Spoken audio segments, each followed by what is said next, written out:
Good evening, everybody. It is December 12th, 8:33 p.m. Central Time. December 12th, 2024. I guess we are back with another rousing chapter of The Constant Rabbit by Jasper Fforde. Um, we are chapter 5 now, I think. I'm not sure. But this will be a shorter chapter. Well, not shorter than the last one. Last one was only 6 pages. This one is going to be from it's 10, so a little bit more. But yeah, again, like, comment, subscribe, whatever you want to. I don't really mind. I'm just doing this for myself. Um, Links to the playlist for this book are in the description, along with the previous chapter, just the direct previous chapter, as well as an Amazon link to buy the book. So the link is not my link. It is just literally a link so you can buy the book. I'm not doing this for money. Just wanting to do this essentially to basically read a book and just interact with people and just give myself a goal, really. So this really is me being selfish and doing this because I just want to do something, give myself something to do. But anyways, yeah. And with that, let me get to page 41, which is where we left off at. Yeah, here we go. And again, voices, they're going to get all switched around and stuff like that. And if it's new characters, I have to find their voice. As well as the narration that isn't the dialogue. If it's I do it in my voice because I don't want to do a British accent for a long time. Anyways, here we go. Ross and rabbits. Rabbity was the English word for the rabbit language. The rabbit word was niff, one of the few pronounceable words in the rabbit language. Dismayingly, niff could also mean, depending on context, rabbit, life, wholeness, carrot, straight, warmth, sky, ratchet, screwdriver, aeroplane, wagon, carrot, curved, Wensleydale cheese, hopscotch, and sleeve valve engines. Okay, here we go.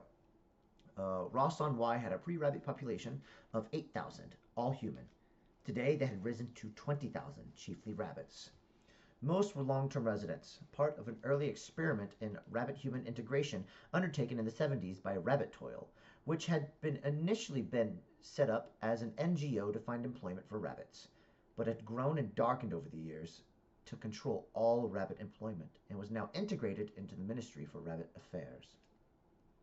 The Ross integration experiment, while hugely successful at the time and still regarded as the gold standard for peaceful interspecies coexistence, was never rolled out further owing to a concerted smear campaign by UCARP, who despised the concept of integration and instigated numerous complaints about the rabbits.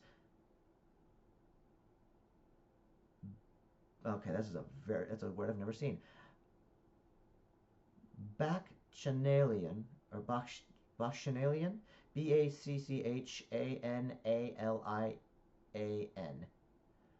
So Bacchanalian nature of rampant promiscuity that would surely corrupt the nation's youth. Despite no evidence that the nation's youth needed any outside forces to help corrupt itself in the least, UCARP succeeded in casting doubt over further integration and were as surprised as anyone when their plan succeeded, and integration plans were abandoned. They used it as a springboard to further pursue their anti-rabbit agenda. No one could have foreseen that they'd actually led the nation 4 decades later. Before Ross, we had only failure, said a spokesman for UCARP. Afterwards, only success. Despite the laporophobic rhetoric, the once sleepy market town of Ross was now a bustling center of commerce, which encompassed trade, crafts, and literacy and artistic pursuits, as well as 2 centers for higher learning that revolved around philosophy, high cuisine, and sustainability. While a few residents initially complained about the rabbits, all were won over by the vibrant nightlife, friendly upbeat manner of the newcomers, and, of course, the trading opportunities. Although rabbits were not paid well, they liked to spend what they earned quickly. The gourmet lettuce bars did particularly well, as did the numerous greengrocers, a thriving bookstore, and several hookah dens where rabbits discussed politics, economics, and carrot hybridization issues, while their hookahs bubbled and puffed with the aromatic scent of a variety of rabbit tobacco: dockleaf, catnip, burdock, celeriac, and dandelion. Mornings in the hookah dens were reserved for performance readings. The one we passed had a reading of The Hunchback of Notre Dame going on all week. More relevant to the rabbit compliance task force, Ross was by local statute an open town commercially, residentially, and, crucially, for those on a day permit from Rabbit Colony 1, 8 miles to the east.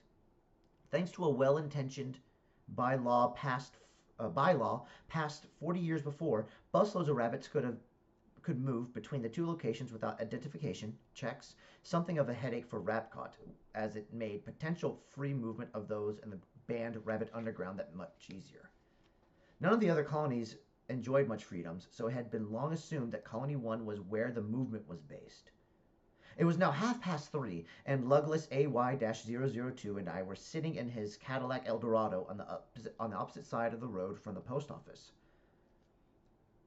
"Where are you now, Fforde?" asked Lugless, who was wearing an eye patch and a large tartan tam o' shanter stuffed with newspapers to disguise his earless state. The officer in question reported that he was across the street from the post office, standing in the doorway of a shop that repaired light bulbs. All the compliance officers were deployed in various places in the locale, either drinking acorn coffee at a sidewalk cafe, having an animated conversation on a mobile, or simply waiting out of sight, ready to amble past and pounce when Flopsy 7770 made his move. "Copy that," said Lugless into his mic, acknowledging a message from Sergeant Boscombe that a lab stock carrying a briefcase was approaching from the north. Lugless checked his watch, then asked the officer tailing the post office van for an ETA. We received the reply that the van was still 20 minutes away. Having acknowledged both reports, Lugless then dug a carrot out of a brown paper bag and crushed it up noisily. "So," I said, trying to ignore the carrot munching, "you're an AY-002. "Yup," said Lugless, neither wanting nor expecting to expand upon the subject. Since he carried the alphanumeric surname, he would be descended from the 3 laboratory rabbits anthropomorphized at the event. The DG-672, is that an I? I think it's 2IS, were the most numerous, two I's, sorry. DG-6712Is were the most numerous, with the MNU 683s not far behind. They suffered ongoing health issues owing to experimentation pre-event, aside from the AY-002s, whose ancestor, to their constant shame, had been a control rabbit in the lab and subjected to no tests at all. Something that gave them huge residual guilt that often manifested itself in antisocial behavior. That in itself wasn't enough to justify cropping. Lugless must have done something seriously unpleasant. Either improper sexual conduct or doing what he was doing now. Rabbits despise a collaborator as much as they despise those who extracted favors by coercion. We sat for another 5 minutes in silence. "Am I here on some sort of test?" I asked. "I don't know," said Lugless without looking up from the crossword he was attempting. "Are you?" "I was on the Dillon Rabbit arrest detail," I said. "The senior group leader wanted me to concur on an ID, and I wasn't sure, but was overruled. But I was right after all, and the shit hit the—" "Is there a point to this story?" said Lugless. "Because you're getting kind of whiny and self-pitying in that uniquely human way."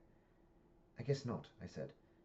"But an innocent rabbit was jugged because I didn't stand my ground and thought that I was a good—" "Look," said Lugless, "there are no innocent rabbits.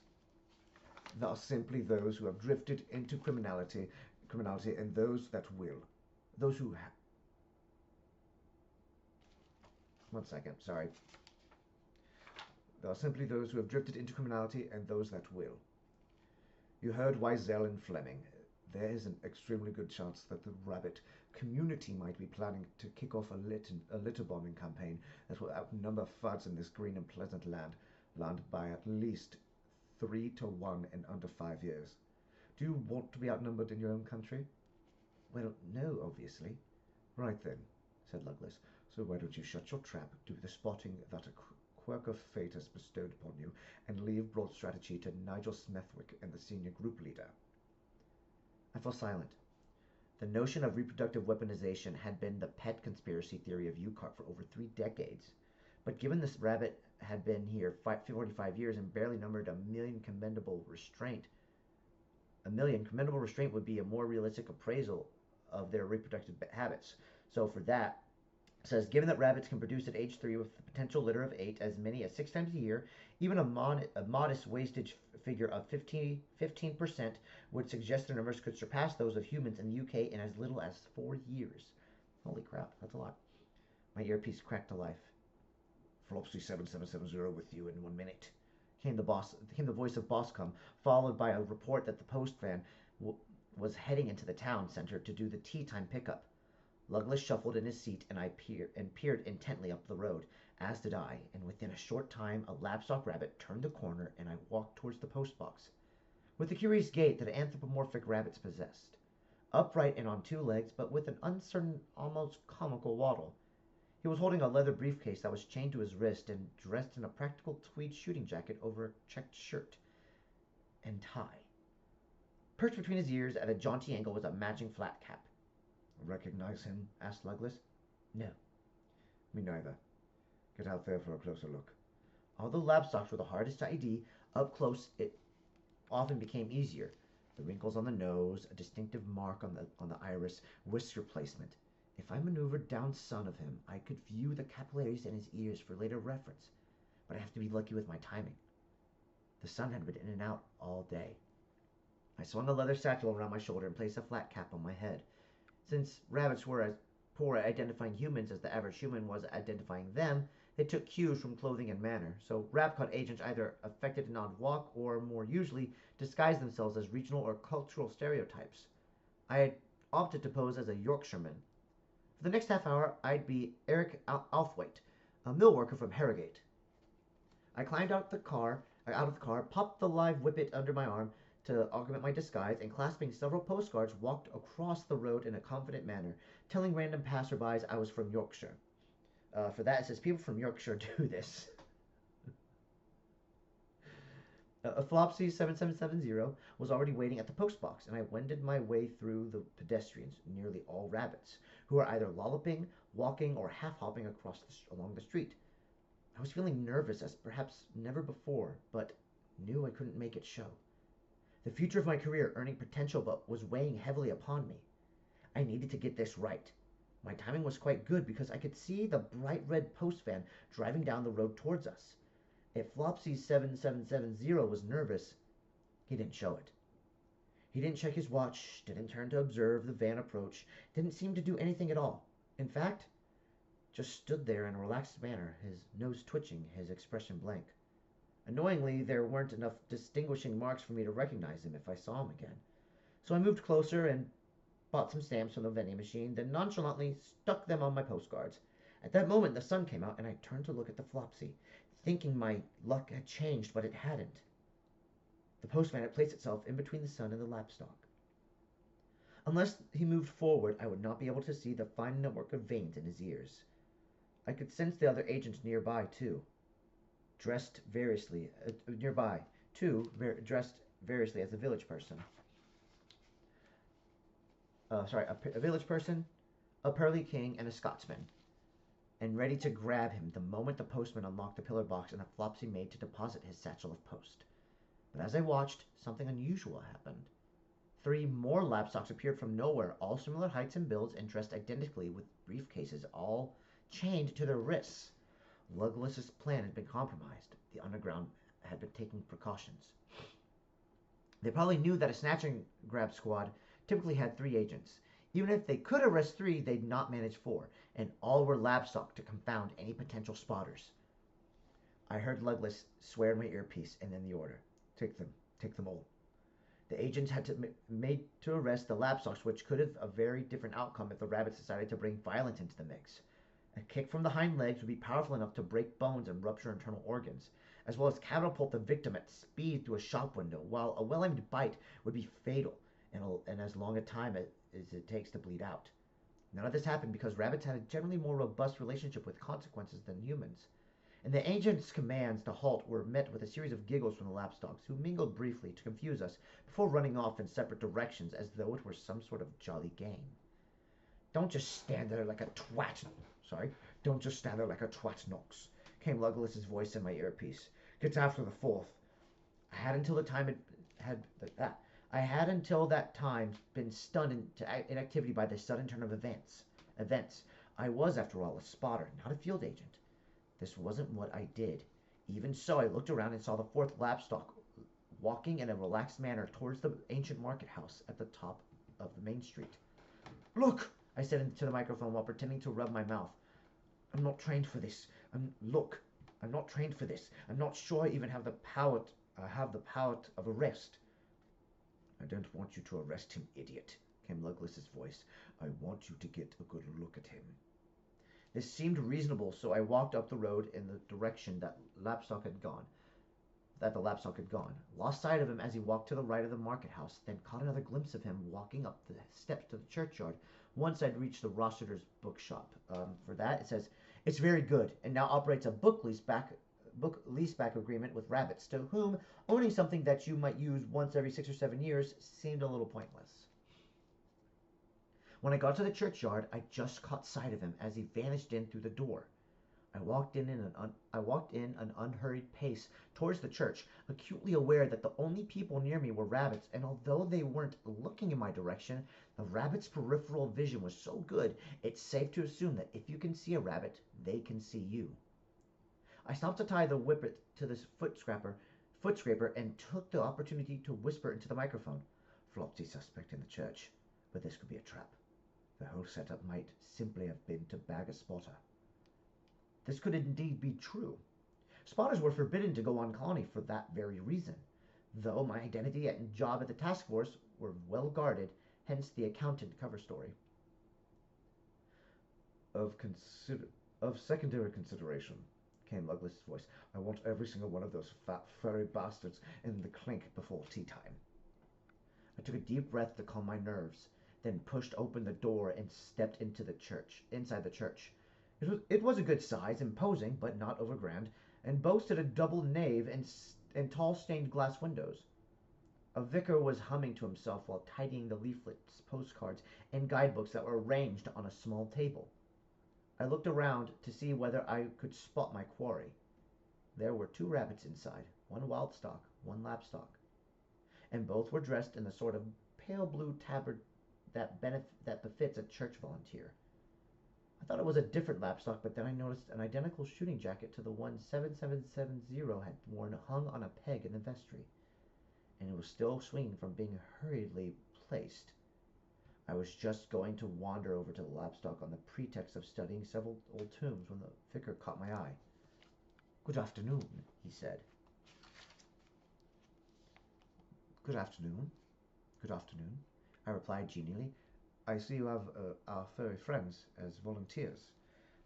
For that, it says, a term used between pro-rabbit humans to describe rabbits.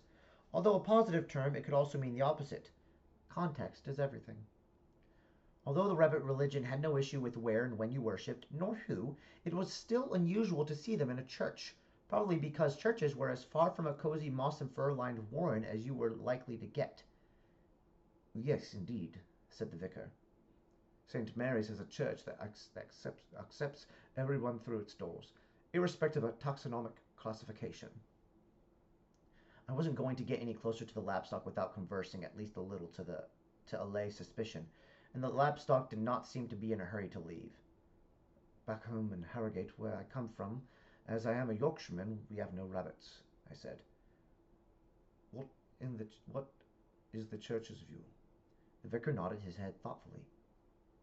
The church's opinion is divided.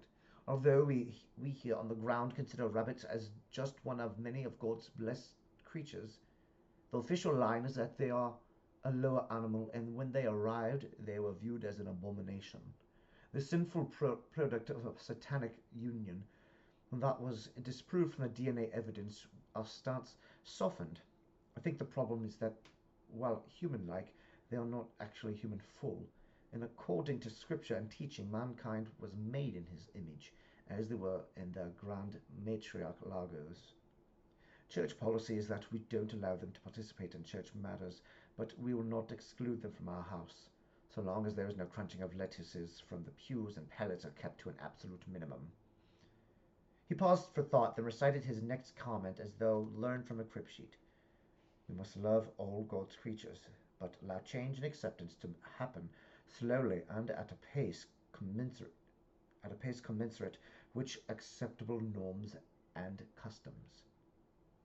I see, I said, and after making some excuse about wanting to view some particularly fine statuary, moved towards where the lapstock was still dusting.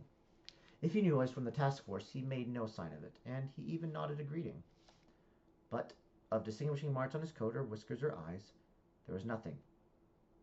"With you in 5 knocks," came Luglass's voice in my ear. "Confirmed to me suspect Stonechurch." I tapped the microphone twice on my wrist and stared with feigned interest at the impressive array of tomes. Glad that the other agents would take the burden of action from me. I had done a fair job and should not be poorly thought of. My career might very well still be secure. I heard the doors to the church open on both sides and turned expecting to see the agents arrive. But it wasn't them. It was more rabbits. And all of them lapstock. 9 all told, and they hastily grabbed at volunteer tabards that the vicar was handing out. Within a few minutes they would all be hopelessly mingled. I looked across at the target lapstock, who was staring back at me with a smile on his placid features. He was definitely the one we were after, and once the other lapstocks had moved in and around him, I have no way of pointing him out or even finding out who he was. But I was wrong. For at that moment the sun came out and shone through the church window, transfixing Flopsy 7770 in a shaft of white light that perfectly illuminated his ears. There, on his left, about 2/3 of the way up, was a unique pattern of capillaries that looked like a squashed Tudor rose. I didn't have time to make comment as the influx of bustling lapstock church volunteers gathered in a clump around us, moving and whirling and mixing so that within a short space of time I had no idea who was who. I was impressed. 7770 had been smarter and quicker, and one step ahead of Luglass. There was definitely a rabbit underground, and the lapstock, whoever he was, had been part of it, and if I saw him again, I know exactly who he was. So long as he had a bright light behind him. And that's it. That's the end of the chapter. That's the end of, I think it's Ross and Rabbits. Let me check to make sure. Yeah, Ross and Rabbits. That was the chapter name. Tomorrow I'll be coming back. I will be reading Griswold and Gossip, the next chapter. Thank you all for sitting in, whether you have me on in the background or you're actually staring at me like reading this. Or you're reading it or you're listening to me while in the car. Regardless, thank you. And thank you. I just don't know what to say. Appreciate y'all.